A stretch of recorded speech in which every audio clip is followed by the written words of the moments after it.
Hello everyone, welcome to my channel Dhara's cooking passion. તો આજની મારી રેસીપી છે ગુવારનું શાક. જો તમે એકવાર આ રીતે ગુવારનું શાક બનાવશો તો બધાનું ફેવરિટ બની જશે.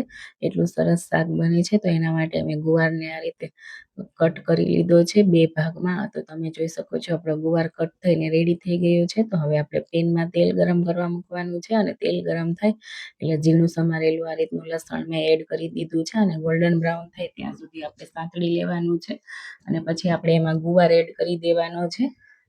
અને ગુવાર એડ કર્યા પછી આપણે ઉપરથી હળદર પાવડર અને સ્વાદ મુજબ મીઠું એડ કરી દેવાનું છે ને બરાબર મિક્સ કરી અને થોડી વાર આ રીતે ખુલ્લું જ કૂક થવા દેવાનું છે.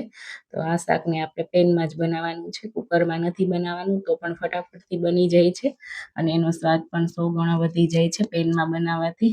તો હવે આપણે એમાં ખાંડેલી લસણવાળી ચટણી એડ કરી દેવાની છે અને બરાબર મિક્સ કરી દેવાની છે. અને લસણવાળી ચટણી બરાબર મિક્સ થઈ જાય પછી આપણે ઉપર ડીશ ઢાંકીને એને કૂક થવા દેવાનું છે. અને ડીશ ઉપર આ રીતે થોડું પાણી એડ કરવાનું છે જેથી કરી એની વરાળ બધી અંદર જાય અને આપણો ગુવાર મસ્ત કૂક થઈ જાય. તો તમે જોઈ શકો છો થોડી વાર પછી આપણું તેલ બધું છૂટું પડી ગયું છે અને ગુવાર પણ મસ્ત કૂક થઈ ગયો છે.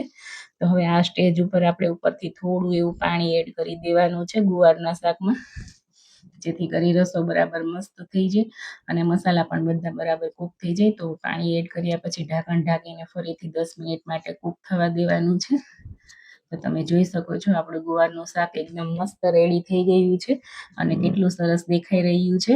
તો તમે આને રોટલા, રોટલી, ભાખરી કોઈ પણ સાથે ખાઈ શકો છો. એટલું ટેસ્ટી આ શાક બને છે. તો તમને મારી આ રેસીપી સારી લાગી હોય તો લાઈક, કોમેન્ટ અને શેર ચોક્કસથી કરજો. અને તમે પણ એકવાર આ રીતે પેનમાં ગુવારનું શાક બનાવજો. બધા તમારા વખાણ કરતા નહીં થાકે એટલું સરસ બનશે. Thank you for watching my video.